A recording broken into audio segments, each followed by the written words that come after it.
We think he might be Russian mafia. And he was a member of Vorev Sakonia. In Russian prisons, your life story is written on your body. In tattoos. If you don't have tattoos, you don't exist. I'm afraid we've lost the mother. Unidentified woman died December the 20th, 2313. Baby girl born 20th of December, 2314. Anya, where did you get this? I found it in the handbag of the girl who died in my ward. You should bury her secrets with her body. I'm a midwife. I was hoping to speak to the manager. Yeah, and I'm so sorry if she had worked here. I would remember it is said. It's all right. I'll probably find out more once I get her diary translated. A diary? You want to go for a drink? It's Christmas. Everything's closed. Sometimes, if things are closed, you just open them up. This girl ended up in the hands of the Vorev Sakonia. Do you know what that means? How did you get in here? There are always open doors. He wants the diary. My son Kirill's mentioned many a times. I think he was threatening to harm the baby. If the diary should find its way to the police. Okay, boss. You don't have to worry. Police won't find anything. She was 14, just a child. Forget any of this ever happened. Stay away from people like me. But you've read the diary. How can you keep doing what you're doing? I decide what's right and what's wrong. You can't afford to be careless in any area. I need to know who you are. Show some respect. This is respect.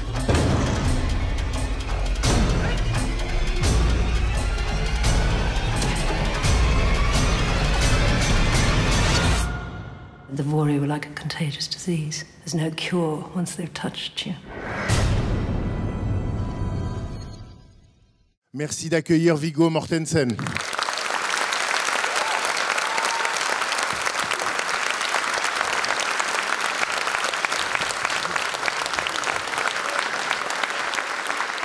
Bonjour. Merci de venir voir les promesses de l'ombre.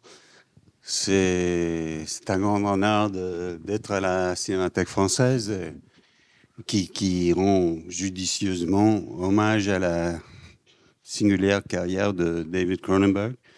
Comme le maître est présent parmi nous, j'espère que vous comprendrez que je répondrai aux questions en anglais.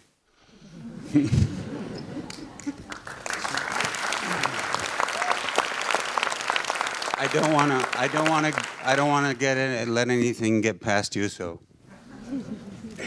Viggo Mortensen, un grand merci de votre présence évidemment à la Cinémathèque française. On est ravis de vous accueillir et évidemment ravis de vous accueillir dans le cadre de la rétrospective des films de David Cronenberg. Donc la discussion que nous aurons évidemment n'abordera qu'une partie de votre travail d'acteur, celle qui concerne évidemment les 4 films que vous avez réalisés avec le cinéaste David Cronenberg. 4 films entre 2005 et 2022, donc une grande période, et puis un cinéaste, on le sait, qui est cher à votre cœur, puisque votre présence même ici, aujourd'hui à la Cinémathèque française, en témoigne. Et puis en même temps, en retour, on peut dire que vous êtes l'acteur qui a ouvert dans l'œuvre de David Cronenberg un nouveau cycle, une nouvelle période, puisque à partir de History of Violence, puis évidemment Les Promesses de l'ombre, puis Dangerous Method, ce sont 3 films que David Cronenberg réalise à la suite, et 3 films évidemment avec vous. Lorsque on interroge David Cronenberg, souvent il dit que vous avez, lorsqu'il vous a proposé le personnage de Tom Stall pour History of Violence, vous aviez longuement hésité. Je voulais savoir si, au moment où il vous a parlé du personnage de Nikolai dans Les Promesses de l'ombre, quelle a été votre réaction? Quel a été votre temps de réaction? Et j'allais dire, comment vous en a-t-il parlé? Est-ce que simplement il vous a donné le scénario à lire ou il vous a raconté l'histoire et le personnage? Bon, avec History of Violence, Yeah, I was hesitant at first, and I think David thought I wasn't interested in doing the movie. We had breakfast in Los Angeles. He was there. And I actually didn't know that I was his number one choice at that moment or not. I didn't know what the deal was, but the script was quite long, 120-something pages at first, I think it was, and there was a lot of violence, and it seemed very exploitative. Pour History of Violence, c'est vrai que j'ai hésité au départ et David a pu croire que j'étais pas intéressée. Moi-même, je savais pas trop sur quel pied danser. Je savais pas si j'étais son premier choix ou s'il y avait d'autres personnes comme ça sur les rangs. Le scénario était assez long, il faisait 120 pages et il y avait beaucoup de violence qui me paraissait confinée peut-être à l'exploitation. And he said, "Oh, don't worry about it. I'm gonna." I don't know if it was true, but he said he agreed and he was going to work on it. And I said, okay. And I guess I didn't really give you an answer. And I think you thought, he's probably not going to do it. I was just thinking about it.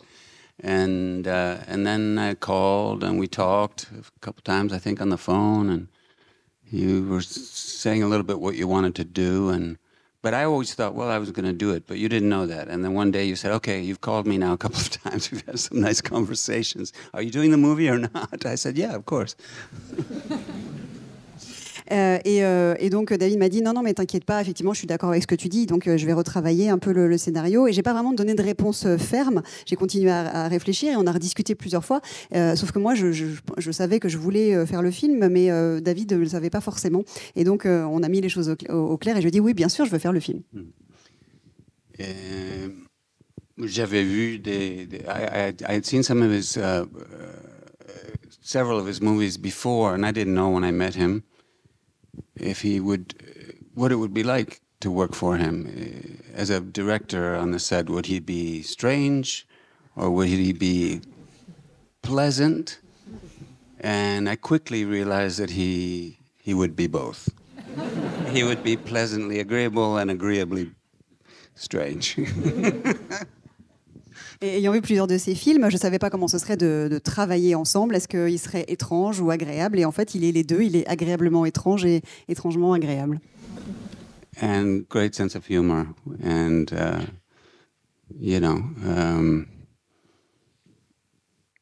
well, in reality, to be completely honest, I've been forced to work for him several times.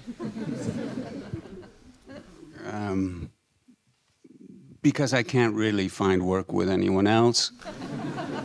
And I have no choice other than to direct my own films, one of which he is in, and I thought I would get a measure of revenge, but I didn't. He did exactly what he wanted. Oui. C'est quelqu'un aussi qui a beaucoup d'humour. Bon, pour être tout à fait franc, j'ai été un peu obligée de travailler plusieurs fois avec David parce que je ne trouvais pas trop de travail ailleurs, à tel point que voilà, j'ai pas le choix, j'ai obligée moi-même de faire mes propres films. Donc c'est pour vous dire. Et il a joué dans mon premier film. Je pensais pouvoir un petit peu tenir un peu ma vengeance, mais même pas parce qu'en fait même là, il en a fait qu'à sa tête. But seriously, it's been a great experience each time I've been able to work with you, and I've learned a lot, and I value the fact that we have a friendship and that we talk about many things, not just movies. And as I say, I like David's sense of humor. It's often at my expense, which is fine.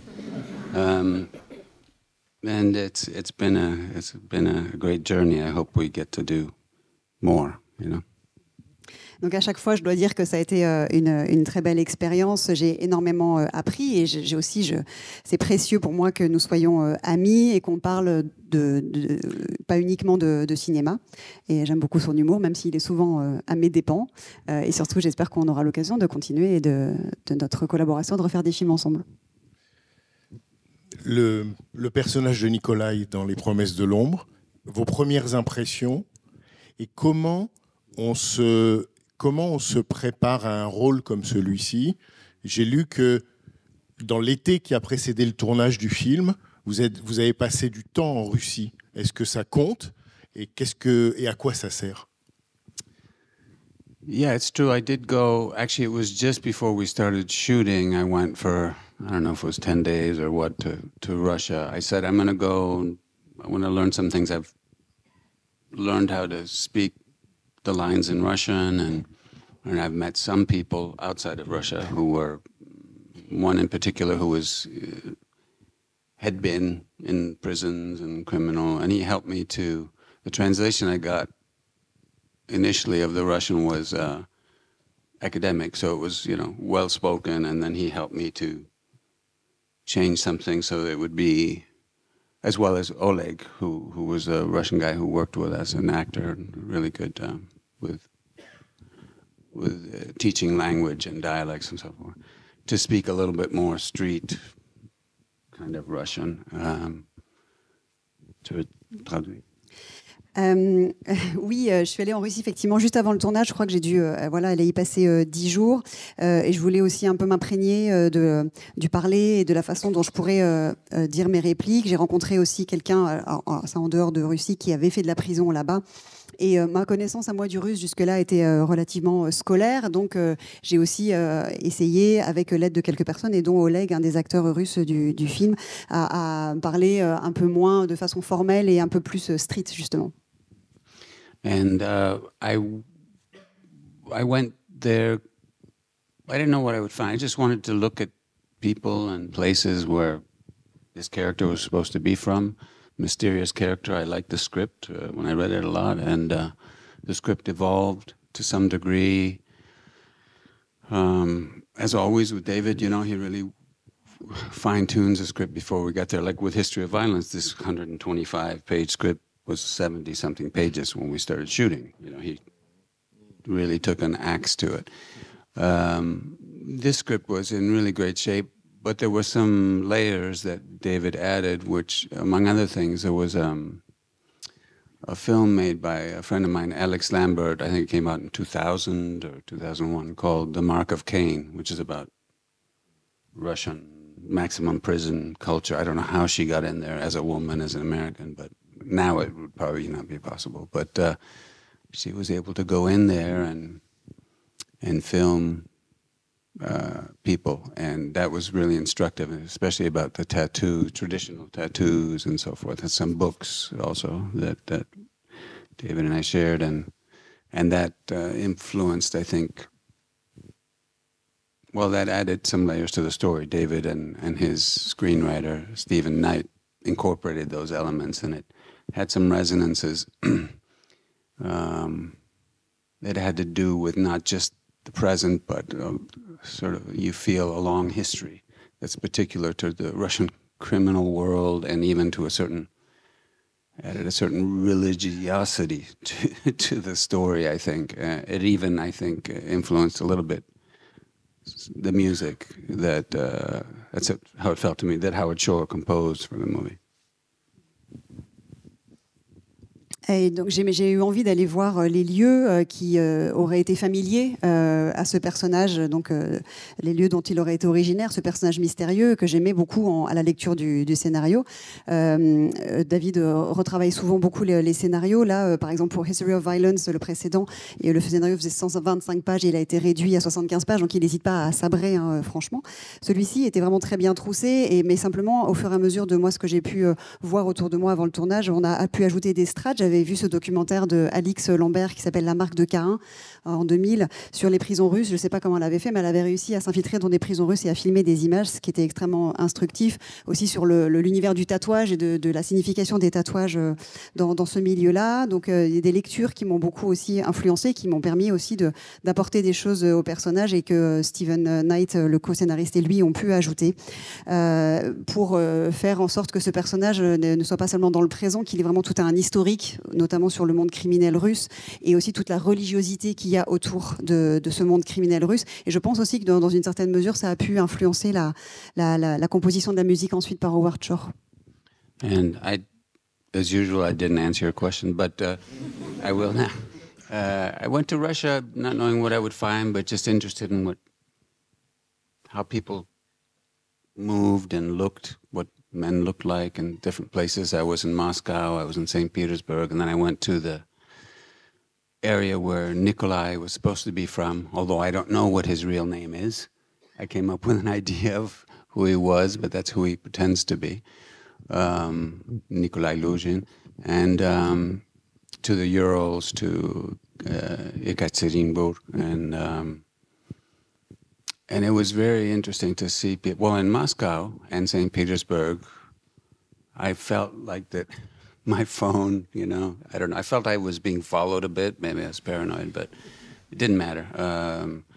I walked around freely. I went all over the place, you know, took the subway, the metro, just walked a lot everywhere in those cities. And it was just looking at people and trying to figure out what they found was funny. Often, if you're looking at a different culture, it's like, what is amusing, you know? And there seemed to be a certain fatalism to everything, you know, like the humor even was from that, and even the body language. And maybe this is centuries of oppression, serfdom, I don't know what.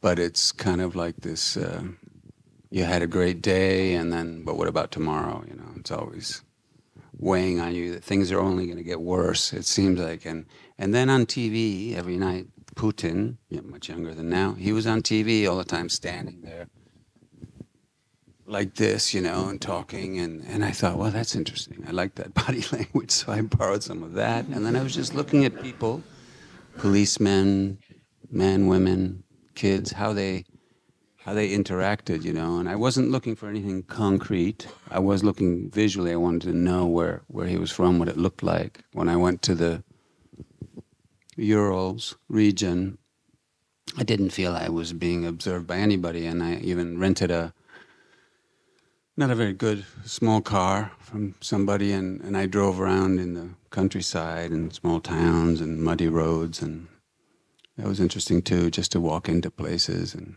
have a drink, and then so I came back and I had these things. These aren't things that are you concretely play, but it just helps. At least it makes me less nervous. I feel like I've done everything possible to prepare. It's probably more psychological for me than anything else, but it just felt like I felt like I could legitimately try to play this character for David, you know. Je ne savais pas forcément ce que j'allais trouver en allant en Russie. Je voulais voir un peu l'allure des gens de l'homme de la rue, la façon dont les gens se bougent, se déplacent. Je suis allée à la fois à Moscou, à Saint-Pétersbourg, et puis aussi je suis allée dans cette région de l'Oural, vers Ekaterinbourg, dont Nikolai, le personnage, serait originaire. D'ailleurs, ce personnage qui n'a pas vraiment de nom, hein, c'est un peu moi qui ai du coup essayé de le caractériser et de le nommer. Je me suis un peu sentie suivie. Est-ce que c'était de la parano, je ne sais pas, mais en tout cas je me suis promenée, je me suis baladée j'ai pris le métro, je me suis demandé ce que les gens trouvaient amusant quand on est dans une culture totalement différente.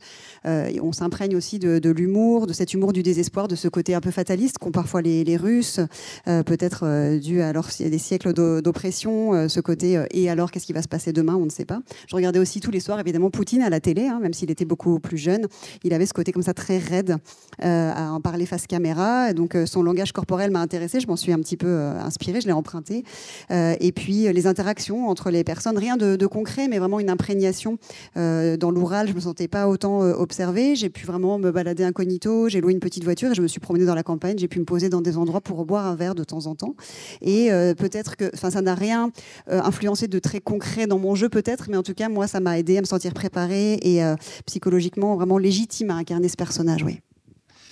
Vous avez un peu commencé à répondre, mais ce qui est fascinant chez Nikolai et la façon dont vous l'interprétez, c'est qu'il est double. Il joue, il interprète déjà quelqu'un et quelque chose, puisque c'est un infiltré. Nous, spectateurs, on va mettre un certain temps à comprendre ça. Mais vous, dans votre jeu, avec David Cronenberg, comment vous avez discuté de ça? De comment jouer quelqu'un qui n'est pas ce qu'il est, qui est autre chose que ce qu'il est, et qui doit jouer quelque chose d'invisible. C'était un peu comme l'expérience de tourner A History of Violence. Tom, Joey from History of Violence, there's a certain continuity to this character. They're both acting for everyone. In Eastern Promises, not for everyone, for the MI6 guy that he has a scene with. Obviously, he knows who he is, or he knows who he's not, who he's pretending, you know, the person he's pretending to be. But it's this constant hiding of who you really are, that there was something in common there. And like with History of Violence, I think we didn't talk much about it. I mean, one of the things that I really enjoy about working with David, and this happened very quickly with History of Violence, we developed a shorthand where we didn't need to talk a lot about what we were going to do. We seemed to be in sync, and what we talked about is that there's going to be moments that'll be subtle where you start to see a transition. And with someone like David directing, you know they're paying attention to every little gesture, and you know that's going to be taken care of in the editing room. It's not like you overact because you don't think the director's going to get it. It's the opposite with him. And in fact, he avoids, not only does he not do storyboards, but he doesn't rehearse. He's open to talking with you. So you don't have conceptual analysis, you know, conversations, because he understands that an actor plays what is concrete situations in the moment, reacting to the other actors and the situation. It's fine to do, and each film that we've done, and more, we talk a lot and share books and share research before starting, so a lot of conceptual analysis before, as much as you want, but then in the preparing, but in doing, we never really need to speak that much about it. It just, there's a connection there, which I really appreciate. And I find it encouraging. Yeah. Effectivement, comme dans History of Violence, hein, le personnage est double, donc il y a cette continuité d'un personnage à l'autre. Alors dans Les Promesses de l'ombre, il y a quand même l'homme du MI6 hein, qui est au courant, mais c'est vrai que c'est un personnage qui est en permanence obligé de faire cette dissimulation. Mais de la même manière qu'on avait fait sur History of Violence, on n'a pas énormément discuté en amont. On a comme une sorte de langage au-delà des mots, lui et moi, comme une télépathie, on est un peu en phase. Et il y a des moments où on sent dans le film qu'il y a des petits caps qui sont passés, des petites transitions. Mais comme David est extrêmement attentif à ça, il n'y a pas besoin de le surjouer. Je sais très bien qu'il va les saisir et ensuite il va faire en sorte au montage que ça se sente, que ça se voit. Comme c'est quelqu'un qui ne fait pas de storyboard et pas de répétition, il est extrêmement aussi ouvert à la discussion, pas dans un sens d'analyse conceptuelle, mais parce qu'il sait qu'un acteur joue des situations concrètes et réagit aussi à ce qui se passe autour de lui, au jeu des autres acteurs. Mais de plus en plus, au fil de nos collaborations ensemble, on se met à partager des choses qui ne sont pas la scène immédiate, mais nos recherches, nos lectures. On n'a pas toujours besoin de se parler immédiatement de ce qu'on va faire. C'est ce lien que je trouve extrêmement... c'est un soutien et un encouragement permanent pour moi. Il y a une chose dont il faut aussi parler à propos de la préparation, parce que ça a été crucial, c'est que dans le scénario tel qu'il avait été élaboré, le scénario de Steve Knight, la question des tatouages n'était pas un enjeu. Or, ça dit à quel point, j'allais dire, il y a une collaboration entre vous et que vous cherchez aussi des choses, non seulement pour votre personnage, mais pour le film, et que David Cronenberg accueille aussi ces idées-là. C'est que la question des tatouages, elle est venue par vous. C'est-à-dire que vous avez trouvé, vous avez cherché un livre, je crois même en 2 volumes, sur les tatouages de criminels russes. Et vous en avez parlé à David Cronenberg, et cette question-là est venue infuser en quelque sorte l'histoire, et Dieu sait que ça a de l'importance dans le film.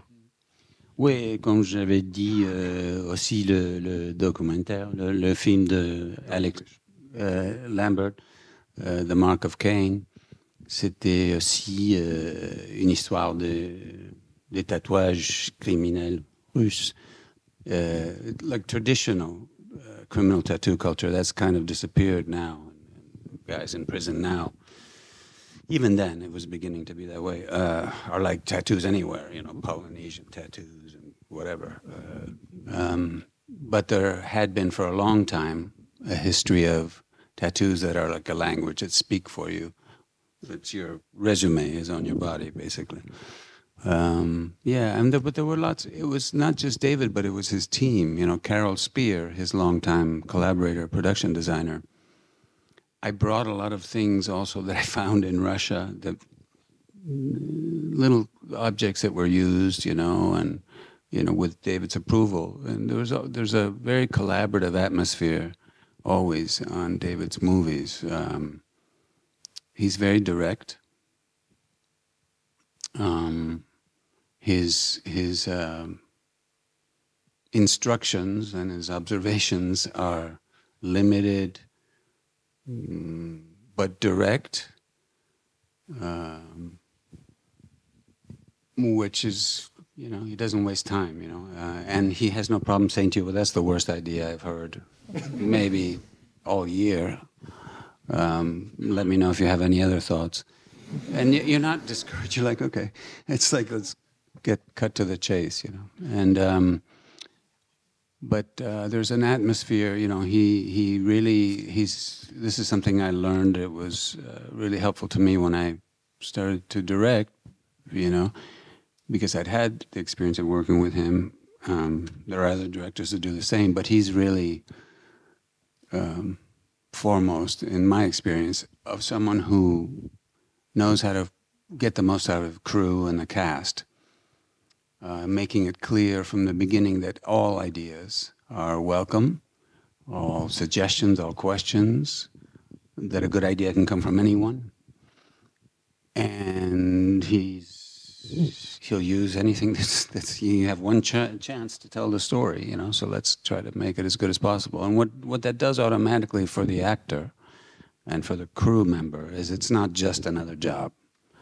You're part of the storytelling in a real way. You're not there just for your particular skill, but as a fellow storyteller, you know, he makes the most of the team he has, and that's really good. La tradition du tatouage, c'est une tradition qui est déjà un peu en voie de disparition, mais c'est vrai que à la grande époque, c'était vraiment comme un langage sur le corps. On avait son CV vraiment tatoué sur le corps. C'est quelqu'un, David, qui utilise vraiment toutes les ressources à sa disposition. Et moi, il était d'accord pour que je rapporte de Russie pas mal d'objets que j'ai donnés à la chef décoratrice Carol Spear. Et l'ambiance, en général, est tout à fait comme ça sur les films avec David, très collaborative. Il a des consignes et des observations qui sont limitées, mais très directes. Il ne perd vraiment pas de temps. Et il n'hésite pas à dire que quand une idée est vraiment la pire idée de l'année, en disant, bon, mais si tu en as d'autres, hein, n'hésite pas. Et quelque chose qui m'a beaucoup aidé quand moi, je me suis mis à réaliser, c'est que en observant David, ça m'a beaucoup appris comment tirer le meilleur de chaque personne dans l'équipe. Il sait faire ça. Il accueille toutes les idées et suggestions et il y met tout tout peut servir en fait. Et il fait comprendre à chacun que c'est pas un travail comme un autre et on est là pour collectivement raconter une histoire et chacun n'est pas uniquement là que pour son poste. On contribue tous à faire la grande histoire du film. But let's be honest, he's also a tyrant. You know, on Eastern Promises, for example, he would make sure that we were handed, delicious small cakes, sometimes Russian, the best coffee and tea, and, personally handing it out to people. But at the same time, he would play constantly, en boucle, these audios that would kind of echo throughout the plateau. Like, speeches from Stalin and Putin. And it was like, it's disturbing. And then they would disappear.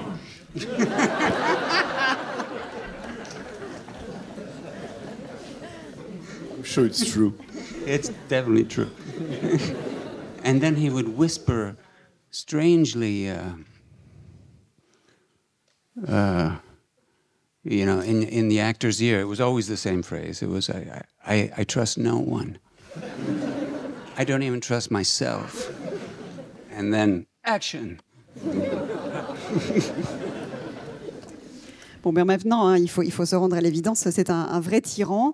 D'un côté, il nous servait des petites pâtisseries, le meilleur café, le meilleur thé, mais en même temps, il jouait en boucle des audios hein, qui résonnaient sur tout le plateau.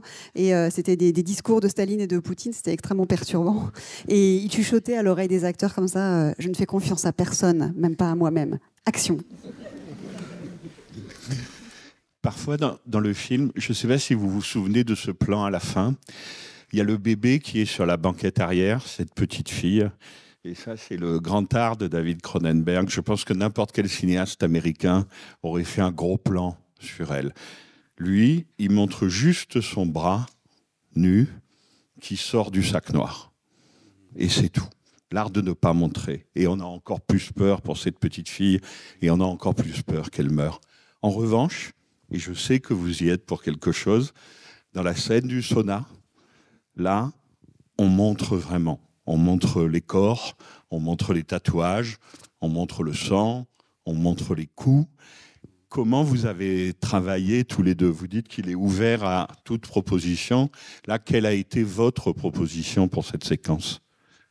Sachant qu'il faut ajouter que pour cette séquence du sauna, et ces 3 lignes dans le scénario, donc au départ, c'est très peu décrit, la grande séquence de combat, et David Cronenberg n'utilise pas de storyboard. C'est-à-dire que, j'allais dire, la mise en scène, le découpage se fait dans le décor, en situation. Oui, mais on a beaucoup travaillé la chorégraphie, I mean, in terms of how to shoot that sequence in the bath, in the hammam.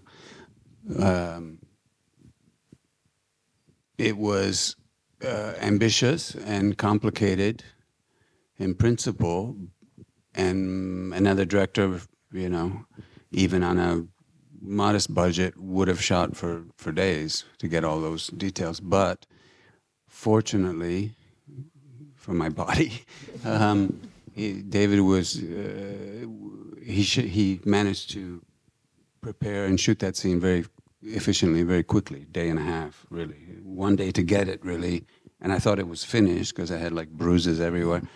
And then he said, I think tomorrow morning we want to get a few extra shots. And then the next day, of course, it took much longer time for the makeup people to cover the bruises than to put the tattoos back. But anyway, but it was done very efficiently, and we did rehearse physically what was going to happen very exactly. From the beginning of the shoot, we were doing, and this was done towards the end of the shoot.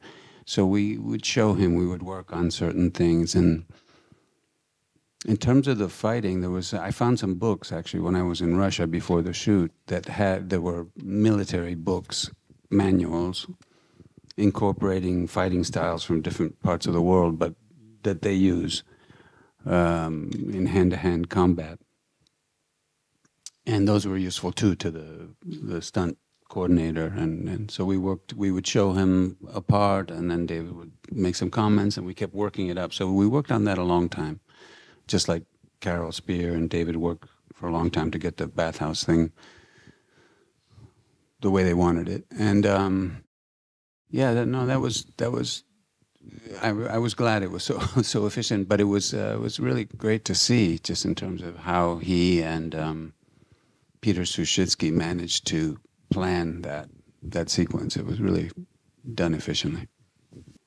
C'était une scène, c'était toute une scène qui effectivement est très ambitieuse, très complexe hein, sur le papier, et un autre réalisateur avec un budget modeste aurait mis plusieurs jours à la tourner. Heureusement pour mon corps, David a été extrêmement efficace. C'était à peu près 1 journée et demie de tournage.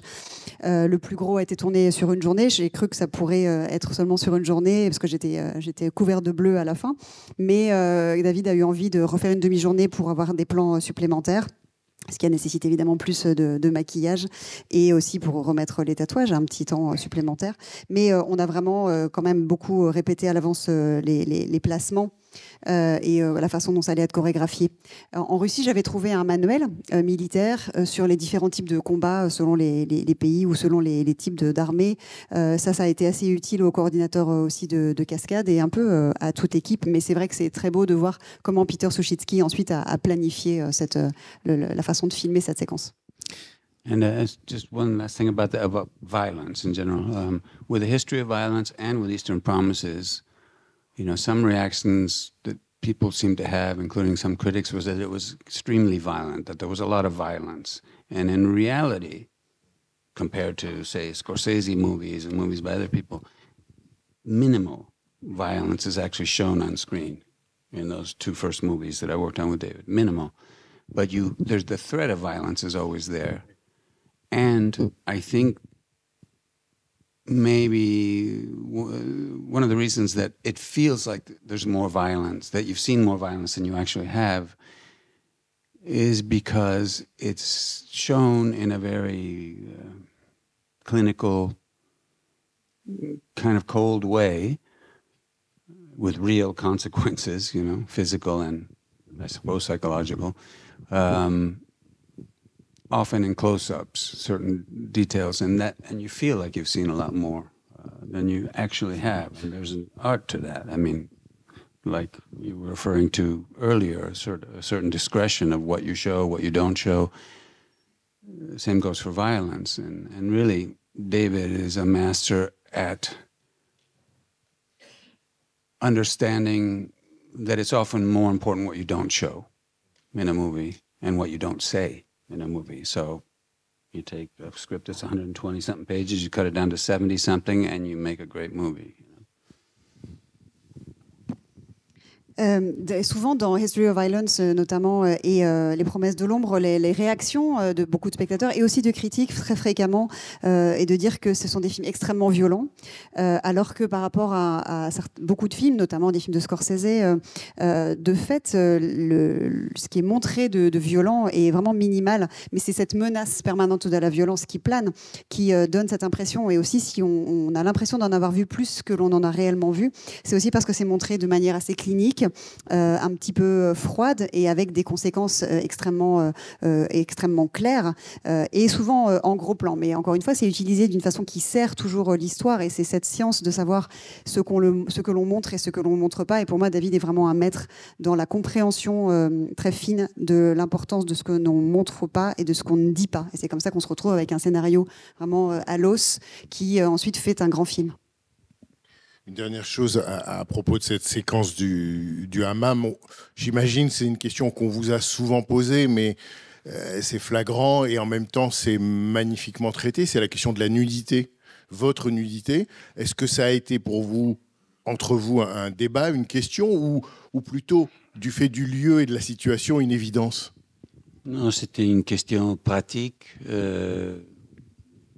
We had a conversation before shooting that, you know, some days before. And I said, well, how does it begin? Well, you walk in with a towel on, you're sitting, and these guys attack you.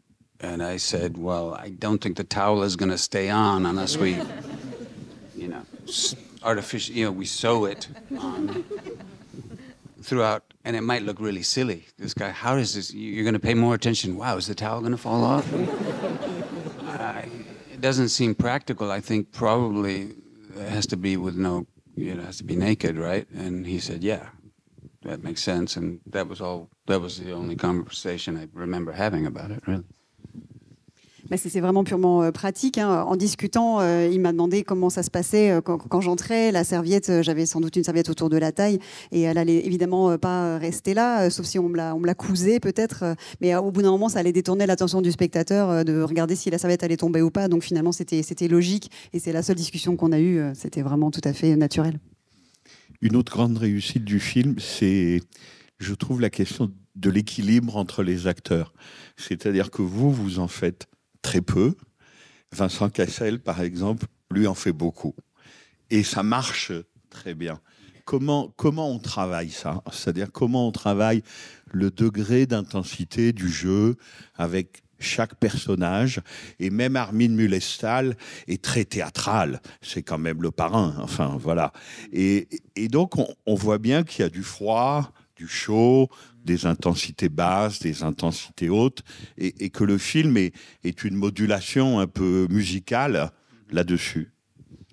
Yeah, I mean, David is always very careful in casting his movies, and just as in the other ones I worked for him on, in this case, all the actors seemed right, and their way of playing, the different kinds of actors in this movie were all different, but it seemed right. It seemed to fit, like you say, the contrast between the different acting styles and presentations of the characters. You started talking about Vincent's character, Qu'il, and there was an interesting game, you know, like what's not written, but I think that we got across. There's you know, the character of Nikolai will use almost any means necessary. He'll do almost anything in order to infiltrate this criminal enterprise led by Semyon, the father of Vincent's character, played by Armin Mulestal. And with Kirill in particular, which is a key for him as far as infiltrating and this enterprise, there's a mostly subtle, sometimes not, but it's from Nikolai's side, it's like this withholding that he sometimes does, and then giving him a little bit, of manipulating Kirill sexually, basically. How much does he give? Then he sort of puts back and makes the other guy, you know, he's playing with him in a way. And so there's the two styles in that regard, that really worked for that game, I thought. You know, the way Vincent's kind of hubris and his particular energy as an actor seemed to really work. You know, there's a scene, I mean, I haven't seen the movie in a long time, you've just seen it, but there's a scene where Semyon wants to speak with my character, and he sends his son, kind of in a humiliating way, go downstairs and get me some bottles of brandy, I guess. And then Nikolai goes down and they have this conversation, and you really see that happening there. This game, you know. It sort of comes to a head in that scene, this manipulation. And it was interesting to perform, and you need someone else. You don't do it by yourself. You have, you know, in a scene like that, it's what is the other actor giving you, and what do you give him or not give him in return, and I thought that was handled really well by David, and then the choice of shots and that scene in the basement. I thought it was really a good scene. David, oui, est très attentif à la distribution dans ses films, bien sûr.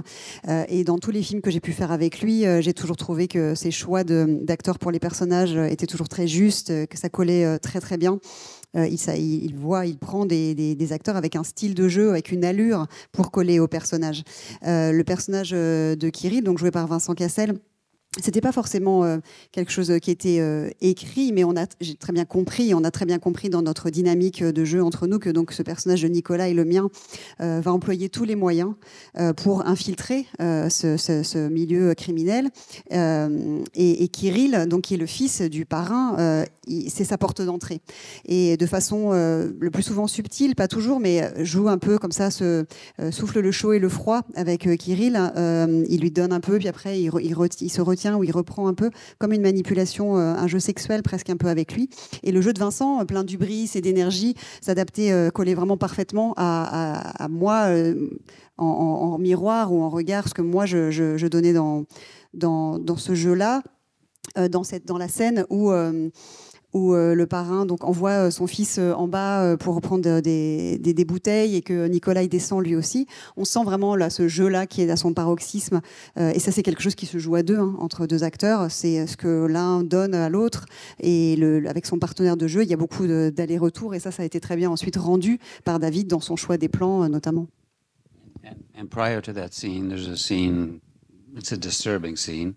It was then, and even more now, maybe. The scene where Nikolai has sex with a Ukrainian girl, and Kirill is there watching.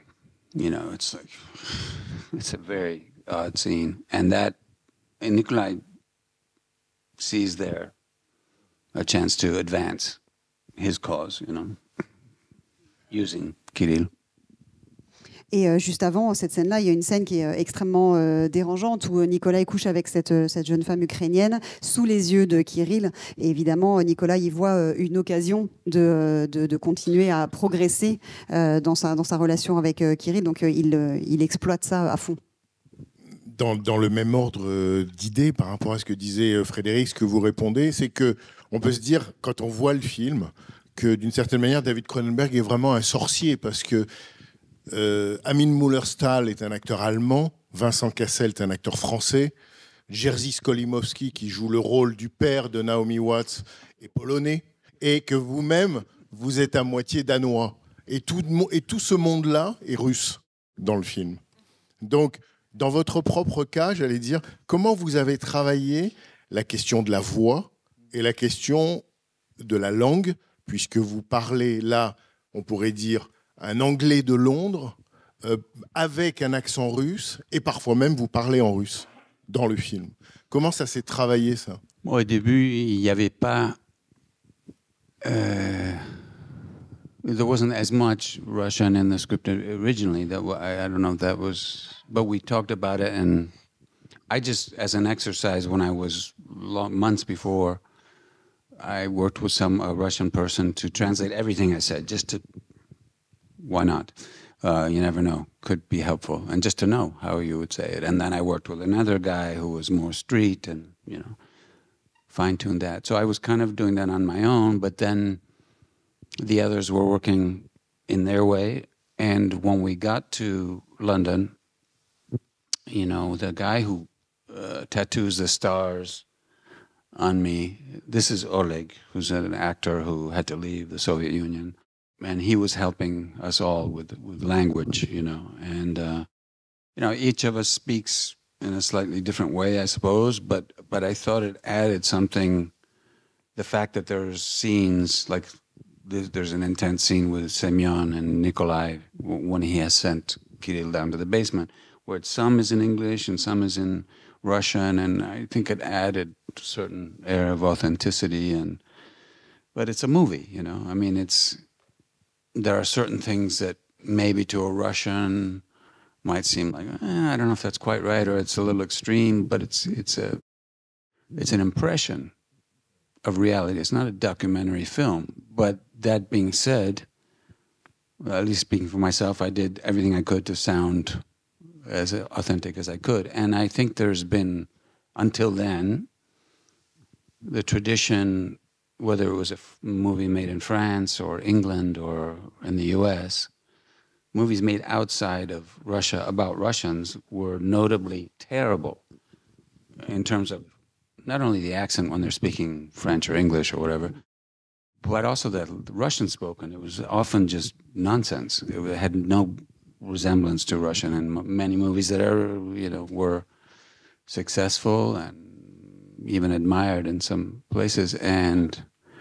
I remember when we presented the movie in Toronto, I mean, it wasn't the first place, but I remember that speaking with a couple of Russian journalists who were pleasantly surprised that we had gotten a lot of things right and that it sounded much better than they were used to seeing. Usually they just think, oh, it's a joke. We're going to see another movie with fake Russians who don't sound like Russians at all. And at least here you guys made a decent effort, you know. But it was important. And I think probably for Vincent and Armin, it was like, for me, it added something. It helped at least us feel that we were being authentic. Au départ, dans le film, il n'y avait pas autant de Russes dans le scénario, mais plusieurs mois avant de tourner, moi j'avais travaillé mon rôle et j'avais tout fait traduire. Sorry, and I didn't finish that. Then more was added obviously by everybody, but with David's approval, he said, yeah, this could work and this could work. So a lot more, yeah. Donc moi, par curiosité aussi, je me disais qu'est-ce que ça donnerait en russe mes répliques. Et puis après, j'ai donc travaillé avec quelqu'un qui m'a aidé à parler plus la langue de la rue. Une fois qu'on est arrivé à Londres, il y avait aussi ce tatoueur, hein, l'acteur qui joue ce tatoueur d'étoiles, Oleg, qui est un acteur qui a dû quitter l'Union soviétique et qui est un peu devenu aussi notre coach linguistique, enfin qui nous aidait un peu à trouver notre personnage, notre façon de parler. Et j'ai trouvé que ça donnait de l'authenticité d'avoir des échanges entre le père et le fils, notamment à moitié en russe et à moitié en anglais. Et on est, encore une fois, on fait du cinéma, hein, donc certains éléments peuvent paraître plus ou moins réalistes, mais on a un devoir d'une certaine impression de réalité, mais on n'est pas dans du documentaire. Cela dit, j'ai quand même fait mon maximum pour que ce soit authentique. Et on nous a quand même dit que par rapport aux films moyens qui étaient faits à l'étranger sur des Russes ou en russe, sur des personnages russes, en général, en moyenne, c'était extrêmement mauvais. Le russe qui y était parlé n'avait aucun sens. Et quand on a présenté le film, notamment à Toronto, je me souviens d'avoir discuté avec des journalistes russes qui disaient qu'ils étaient agréablement surpris, parce que d'habitude, voilà, ils se disaient, ah bon, on va encore voir un film avec des faux Russes qui parlent n'importe comment. Et là, ils ont trouvé vraiment qu'il y avait un bel effort de fait de notre part. Et nous, le fait de travailler le russe, ça nous a aidé à nous sentir authentiques dans notre jeu. Et donc, c'est comme ça que, par la suite, David a effectivement ajouter de plus en plus de répliques en russe. Ce qui est passionnant et ce qui a dû vous passionner, c'est que ça passe par le corps. C'est-à-dire que dans History of Violence ou dans les promesses de l'ombre, tout passe par le corps. Ça doit s'éprouver. Il y a les tatouages, et le tatouage sur le genou, ça fait mal. Il faut boire de la vodka, et on voit. C'est le corps qui doit prouver quelque chose. Et de ce côté-là, c'est vrai que j'ai senti un peu un frisson dans la salle. J'avais oublié ça, la cigarette sur la langue. C'est un truc, peut-être vous savez le faire, vous l'avez appris il y a longtemps, mais ça prouve quelque chose. C'est-à-dire que c'est un flic, infiltré, mais en fait, il peut avoir ce geste génial d'un voyou, parce que c'est un geste d'un truand. Ça vient de la rue. Ça, c'est une proposition que vous avez faite? Oui, il y avait des détails. There were some, little things that just, some happened, some just, that was something in the moment, and David liked it. Also, this gesture, was something that I had seen, and I tried it, and it seemed to work. But these little things all have to do with generally, and this is true of, I suppose, any good gangster film noir, is that even if the sort of outside the law violence and lack of concern for norms can be frightening to normal audiences, more or less obedient socially people, it's also very attractive to them, can be, I think. And these little details add to that attraction. It's like, ooh, I wouldn't do that, but it's interesting,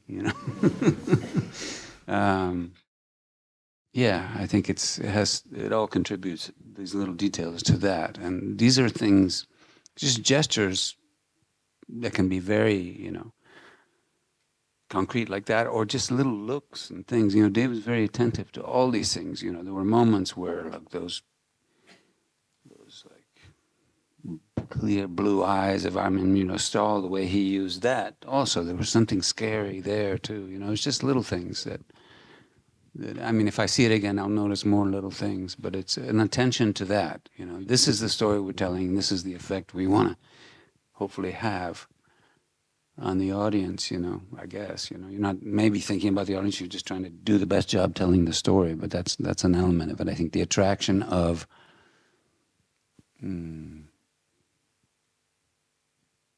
incorrect, the attraction of the lawless behavior, gestures, little gestures included.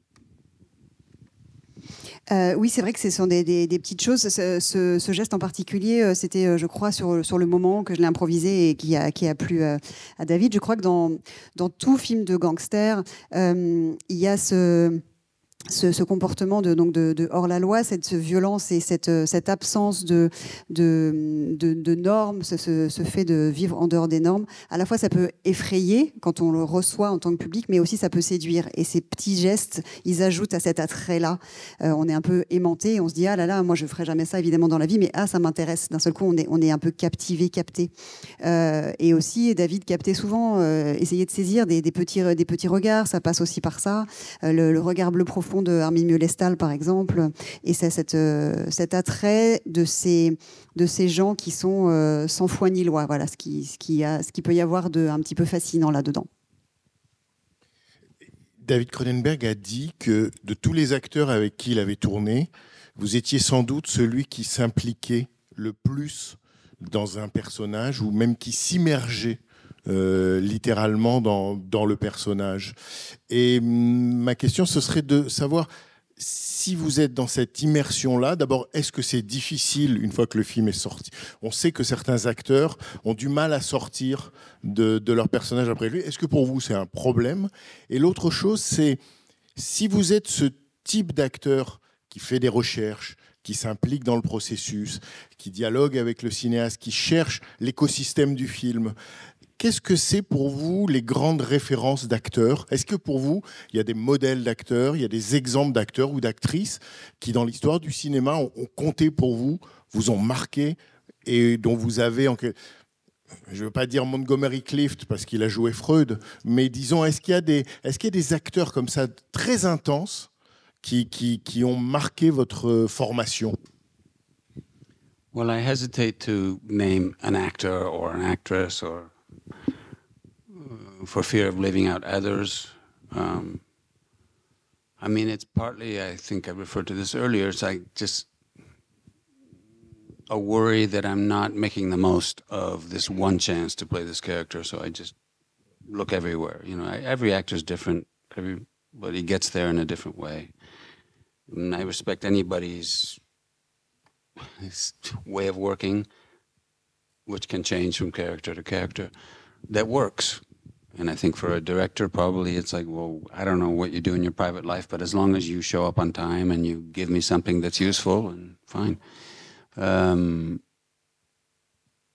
As far as your first question about me compared to other actors, it's probably, I would ask if you'd be willing, if David, if you would maybe be willing to come up just to, maybe you should answer that question.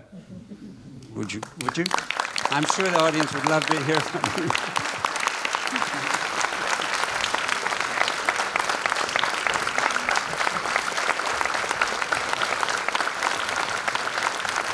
What was the question?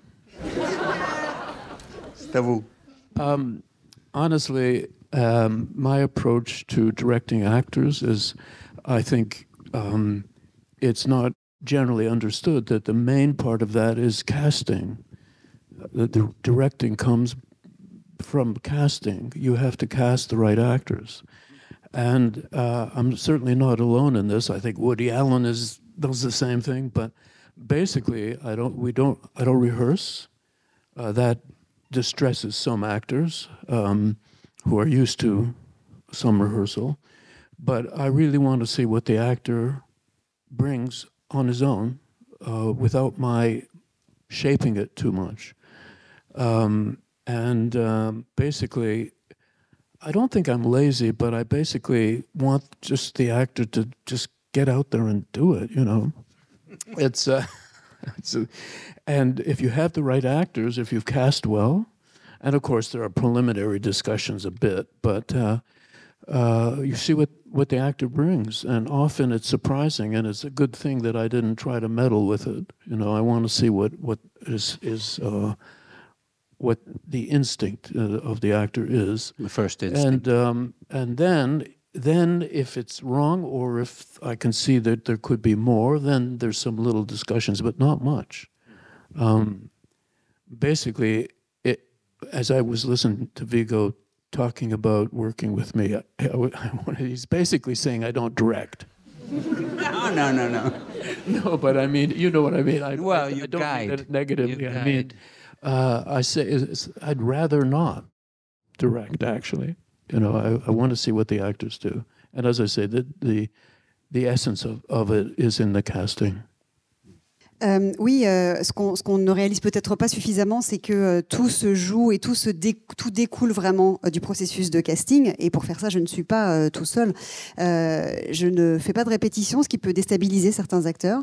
Mais j'ai envie de voir ce que l'acteur va apporter seul, sans que j'ai eu à le façonner ou sans que je l'ai façonné avant. Ce n'est pas par paresse, mais je considère quand même que c'est à lui ou elle de montrer ce que le rôle lui fait jouer, la façon dont il ou elle a envie de jouer le rôle. Et ça, si la distribution elle est bien faite, eh bien, on peut se laisser toujours surprendre et c'est agréable même. Et c'est mieux que moi, je ne m'en mêle pas au bout du compte parce que l'acteur va jouer de façon plus intuitive, va suivre sa première intuition. Si ça ne va pas ou si ça pourrait être mieux, évidemment, on peut en discuter, mais finalement pas tant que ça. Et bon, Viggo a eu l'air d'insinuer qu'en gros, je ne dirige pas, mais en fait, c'est plus un rôle de guide et je préfère peut-être pas trop diriger, je préfère voir ce que font les acteurs eux-mêmes. Mais c'est très vrai dans votre méthode. Bon, on a donné l'exemple de la cigarette sur la langue, mais je me souviens d'avoir vu un making-of du tournage de History of Violence. Et il y a un moment où Viggo Mortensen est à l'hôpital, il est allongé dans le lit, et Maria Bello entre, elle est furieuse, elle est bouleversée, et on comprend qu'en discutant avec vous, elle a l'idée que son émotion est telle qu'elle va vomir. Et elle va vomir dans la salle de bain. Sauf que la salle de bain, dans le décor, n'existait pas. Et donc là, vous dites que l'idée vous plaît, donc vous accueillez l'idée, mais ça fout évidemment le bazar sur le plateau. Et donc la chef décoratrice vous dit « J'ai combien de temps ?» Et vous lui dites, en vous tournant vers votre chef opérateur, Pisser Schuchiski, vous lui dites « Oh, comme il est lent, tu as 1 heure. » Yes, that's true. I don't know if it's significant. But yes, it is. Well, thinking on your feet, you mean l'idée d'être... C'est ça, c'est la façon dont vous dirigez en vous laissant diriger par l'acteur. Speaking of in the moment, I just want to emphasize something. When we talk about the... I didn't expect that. I don't know where you got that from, but Russians never do that. But they do now. I'm serious.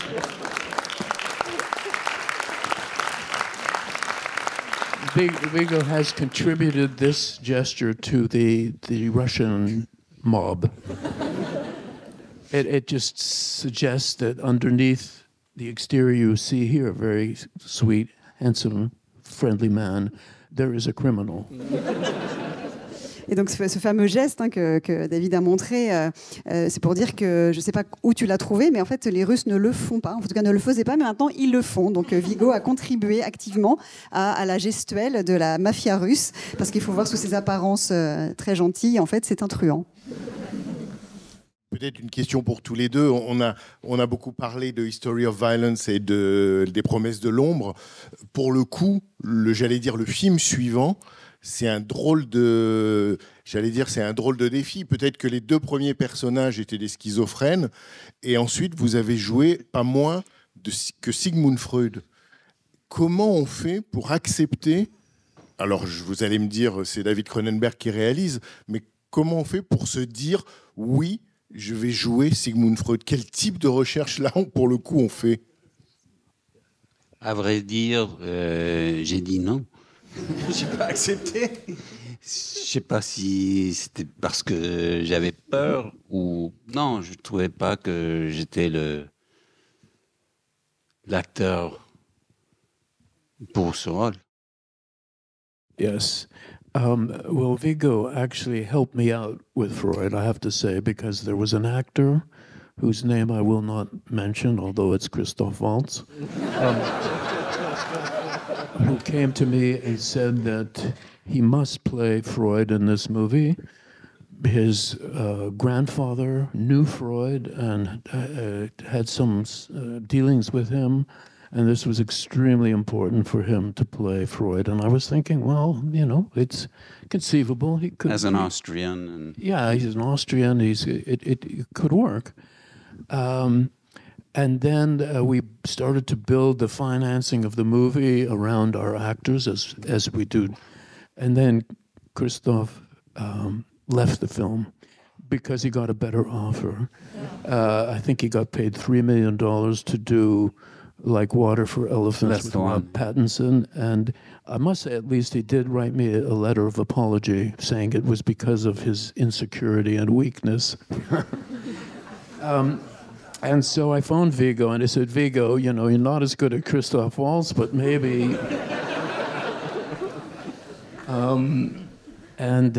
but we were in some dire straits, and I know that Viggo was a little afraid of doing Freud because it's not obvious casting, but that was really what made it exciting.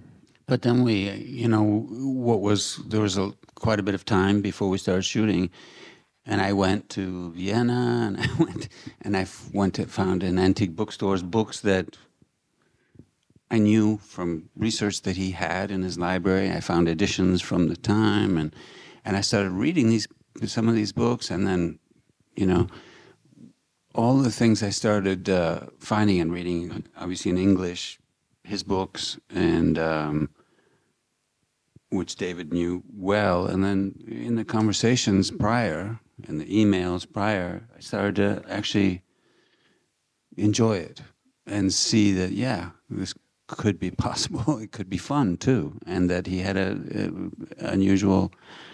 he had a really good sense of humor, Freud, which I didn't know as much about. You know, I know his book about jokes and all that, but I didn't realize it through his writing, and that he was such a really good writer. I mean, I think he was considered for the Nobel Prize for Literature at one point, just based on his writing style. Apparently, his writing in the German language was considered absolutely masterful, yeah.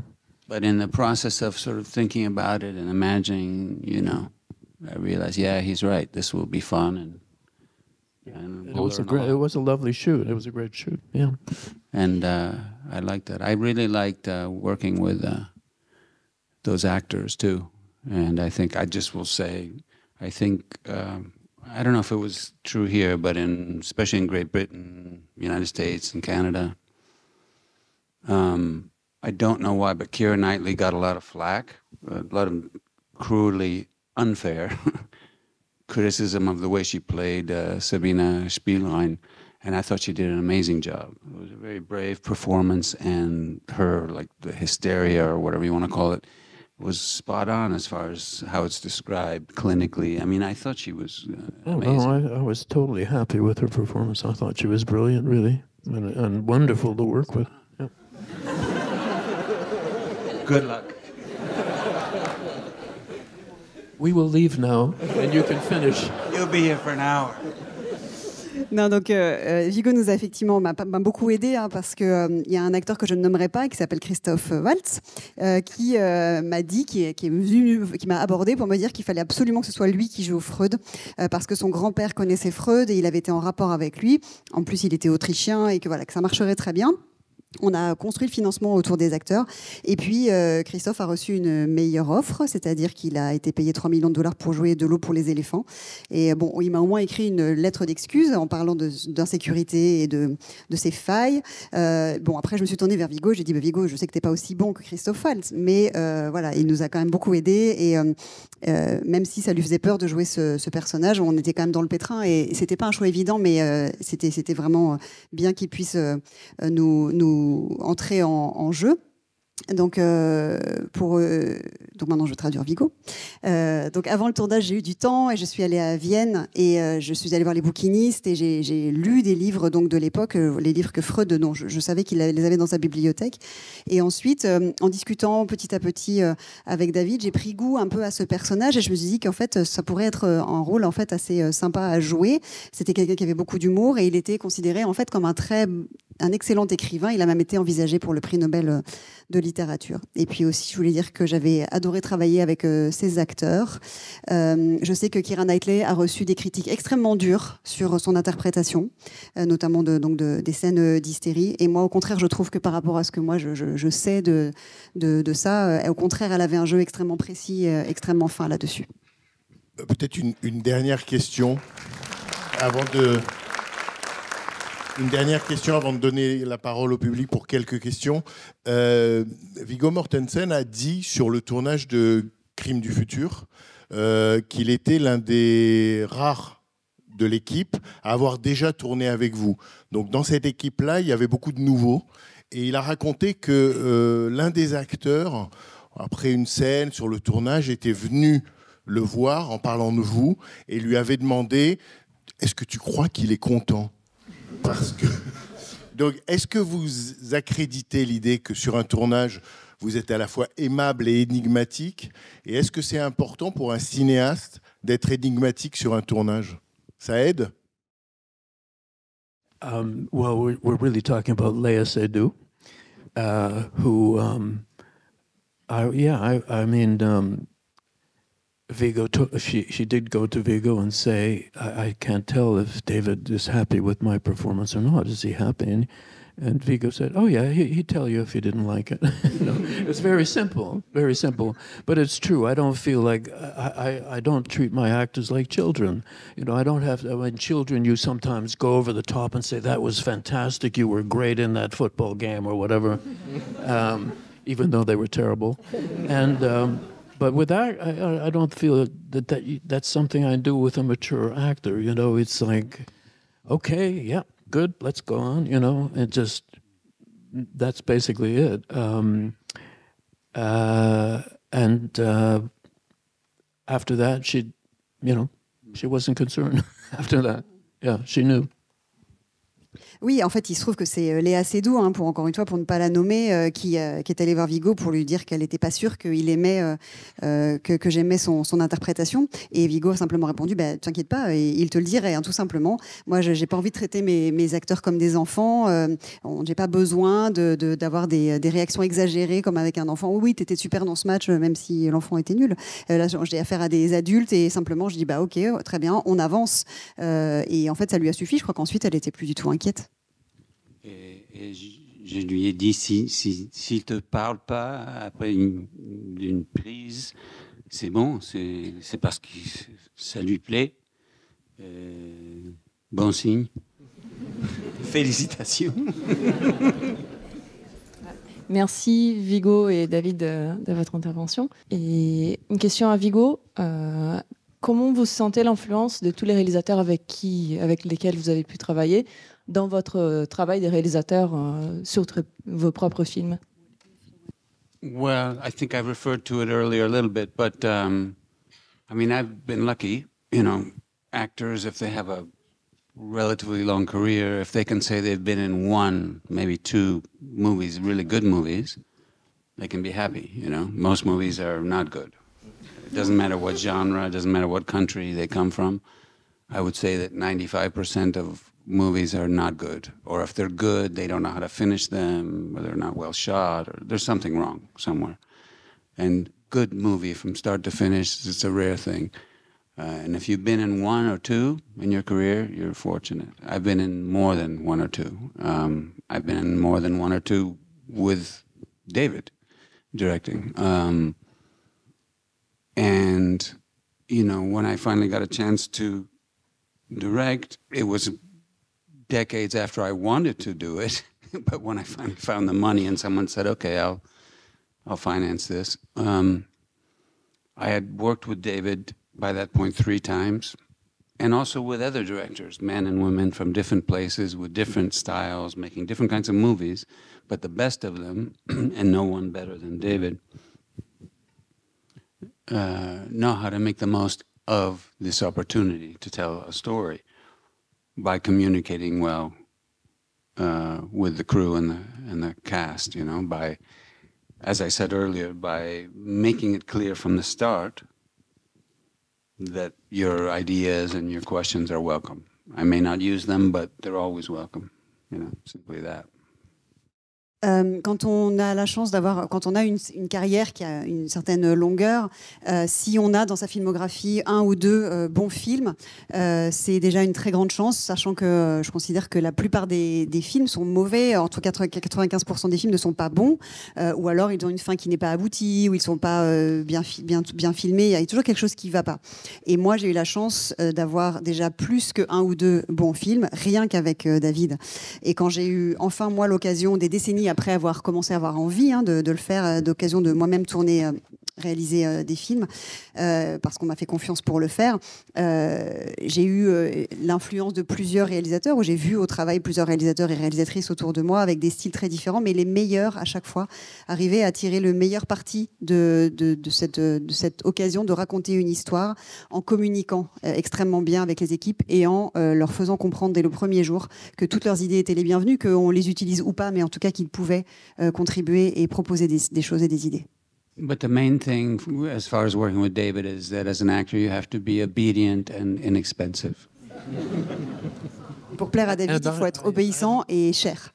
I learned that from Viggo too, because inexpensive. Pas cher, pardon. Obéissant et pas cher. Yeah. In Toronto, I'm often asked to play in movies. I've acted quite a bit myself. And my strength, I always say, is I am cheap and I am available. And I learned that from Viggo. Et en fait, ça va dans les deux sens, parce que c'est Viggo qui m'a appris. Moi, j'ai joué aussi souvent des rôles à Toronto dans des films canadiens. Et donc, je dis toujours que je suis pas chère et disponible. Et ça, c'est Viggo qui me l'a appris. If you haven't seen Falling, I will say that I've never seen a proctologist played with such vigor, passion, and wild abandon. Et si vous regardez mon film Falling, vous verrez que il joue un proctologue, et on n'a jamais vu quelqu'un jouer un proctologue avec autant de vigueur, de passion et d'abandon total. I went to Russia to study the proctology. What was his name? Doctor. Je suis allée en Russie pour étudier la façon de travailler des proctologues sur place. Alors sachez, avant de redonner la parole au public, que nous terminerons cette discussion par un extrait surprise. Ça tombe bien, c'est l'extrait dont vous parlez de Falling avec le proctologue.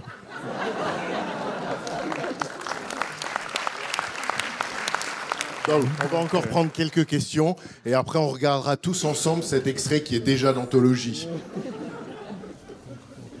Bonsoir. Bonsoir, monsieur Cronenberg. Vous avez aussi joué un prêtre, je crois, dans un film, Résurrection, je crois.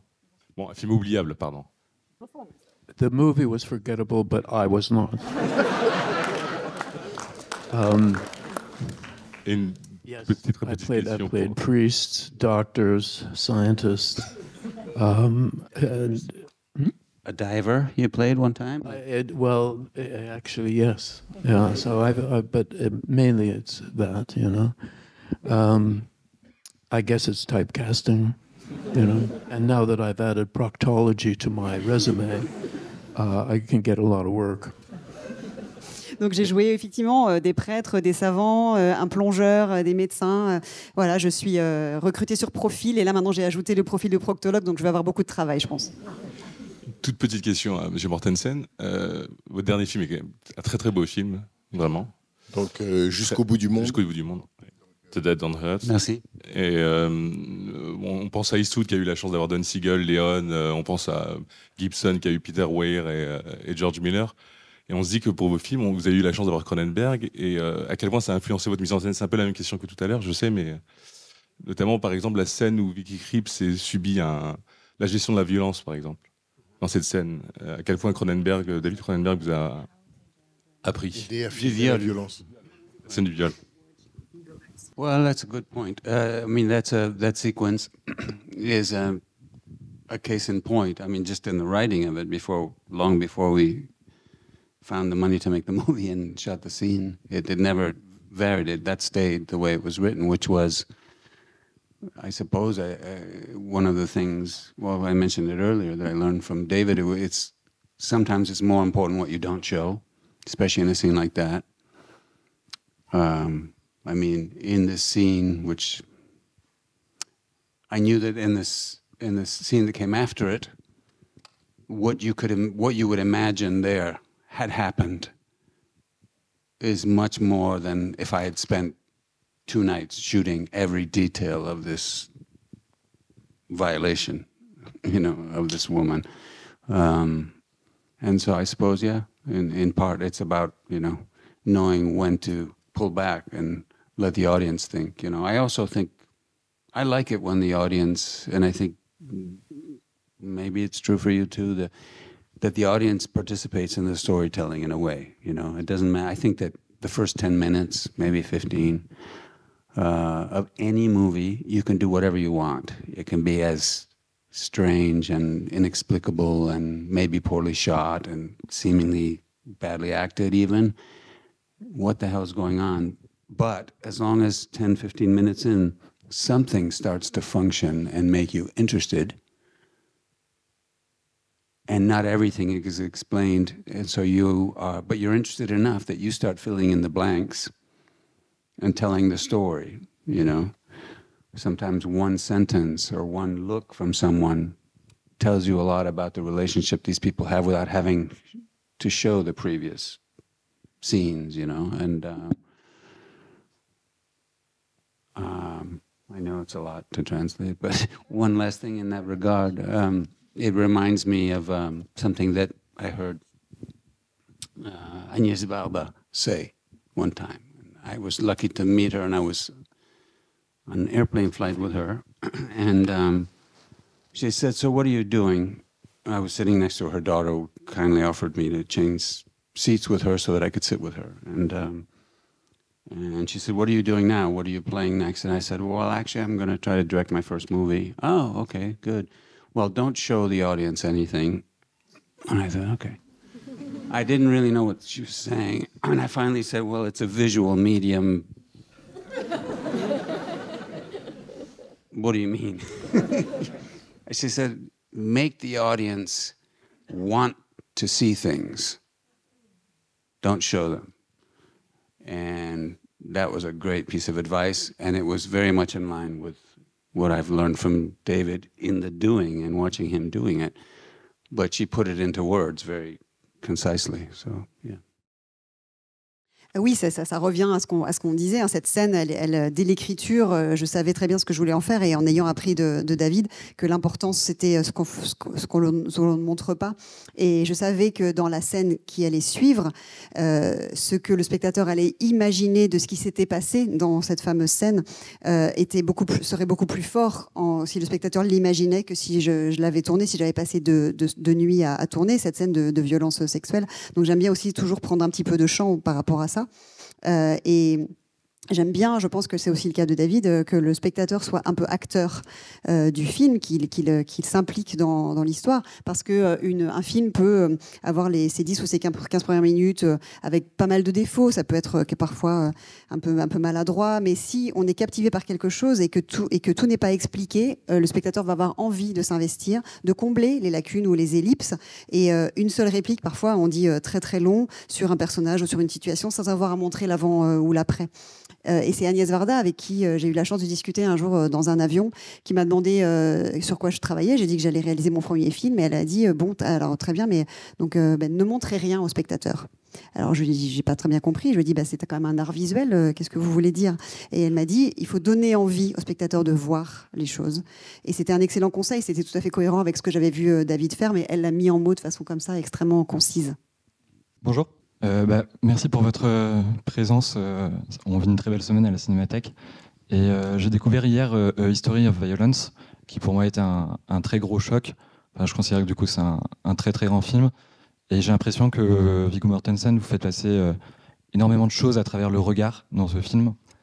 Et en fait, ça m'a rappelé un peu votre rôle dans Le Seigneur des Anneaux, où on parlait des personnages qui échappent à leur identité, qui cachent leur identité. Et dans Le Seigneur des Anneaux, justement, il y a beaucoup de scènes où on vous voit méditatif, réfléchir, et on voit un regard peuplé de passé, de fantômes. Et je me demandais si c'était justement ce regard d'entre les mondes qui avait intéressé David Cronenberg pour travailler avec vous. Je pense pas qu'il avait vu ce film. Je sais pas. On va voir. No. I don't think you'd seen it, right? No, I don't think I had actually even seen it at that point. Seriously. But I had seen Viggo in several other things. Witness was the first thing. And then the one with Michael Douglas. Perfect Murder. Yeah, Perfect Murder. And then also he was cheap and available, so. And obedient. And very obedient. Non, je pense qu'à l'époque, j'avais pas vu ces films, mais je l'avais vu dans d'autres films, comme Witness ou Meurtre parfait, c'est ça ou c'est là non, Perfect Murder, c'est ça. Et encore une fois, il était pas cher, disponible et docile. On va encore prendre une ou deux dernières questions et puis après on va regarder l'extrait. Bonjour. Pour revenir au film Les Promesses de l'ombre, si vous pouviez dîner avec Nikolai aujourd'hui, quel conseil de vie ou qu'est-ce que vous pourriez lui dire finalement? Voilà. Pour vous aider, j'ajouterai à la fin du film, il y a un dernier plan sur lui. La caméra avance sur lui. Est-ce que vous seriez d'accord pour dire qu'à la fin, il a réussi son coup et qu'il a tout perdu? Non, il reste beaucoup à faire. Mais la question, qu'est-ce que je dirais à Nikolai aujourd'hui? Je dirais Slava Ukraine.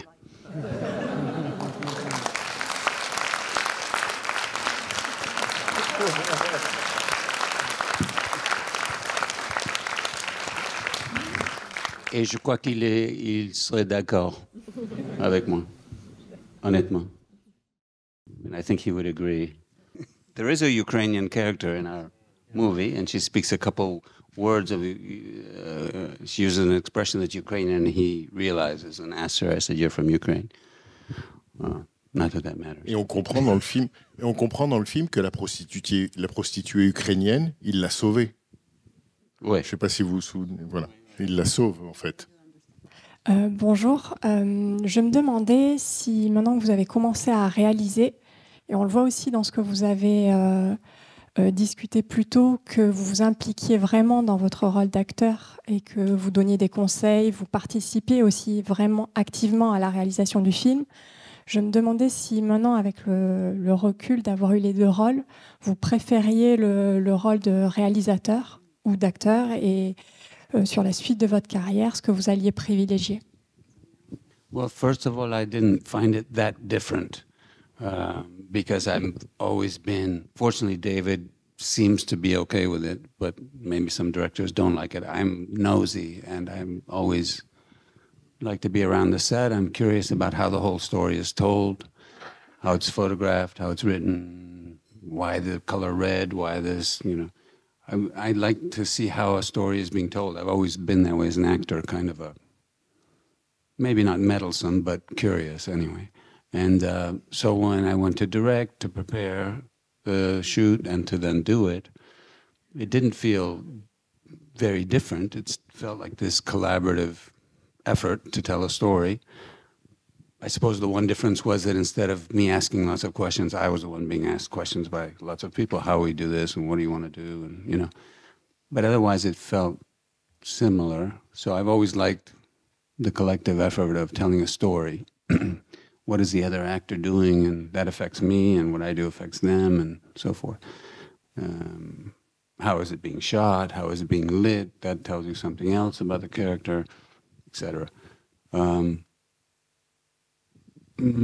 I think, to be honest, I would, if I had a choice, tomorrow you can direct or you can act, I would rather direct.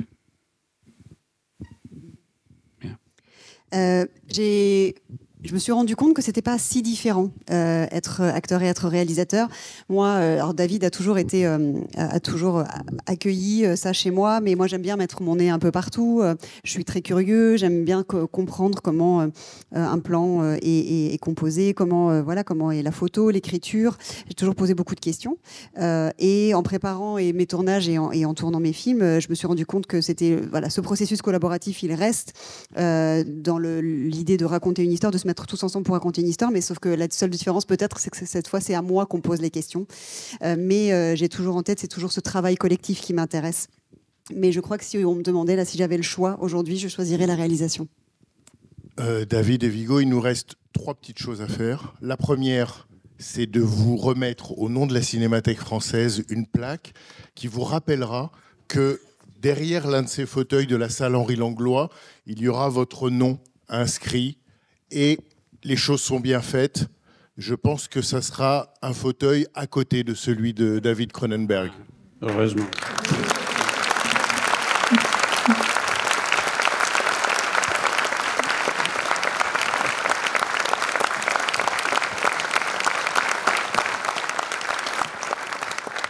La deuxième chose, c'est au nom de toute la Cinémathèque française, du président Costa Gavras, de Frédéric Bonneau, directeur de la Cinémathèque, et de nous tous, de vous remercier l'un et l'autre du temps que vous nous consacrez, et vous d'être venus de chez vous pour dire bonjour à David, à la Cinémathèque française. Merci, un grand merci à vous deux. Merci à vous. Merci.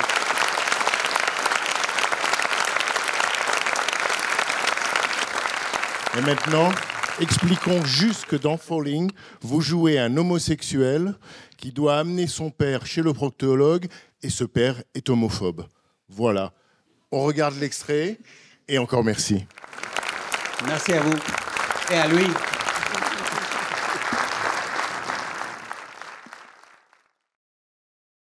Five years ago, he had approximately 4 inches removed from his colon. Almost 6 years, actually. A lot of good that did. Can't even get to half-mast anymore. And when was the last time you were examined? Examined? You might as well cut the damn thing off for all the good it does me now. Not since then. Mm-hmm.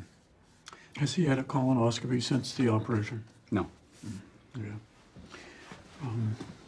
If I could ask you, please, Mr. Peterson, to lie on your side, facing away from me. Lie down on your side, roll over, facing away from me. That's very good, thank you.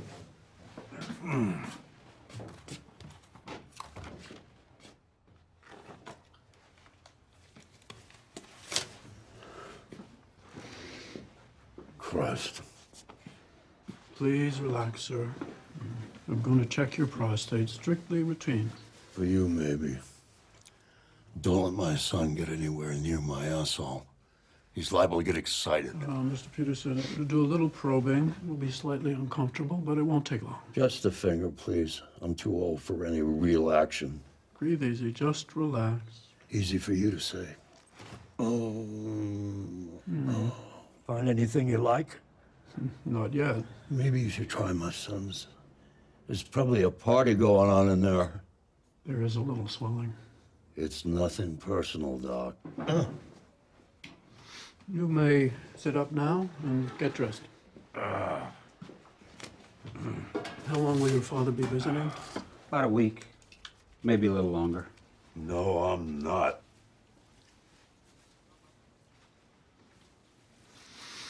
We should get his colonoscopy done as soon as possible. Yeah. Just a moment. I'm going to check my schedule, and I'll see if we can fit you in this week. I'll be right back. I'll be goddamn if I'm gonna let them poke around in there again. Last time, they almost killed me. You need to do it, Dad. It's important.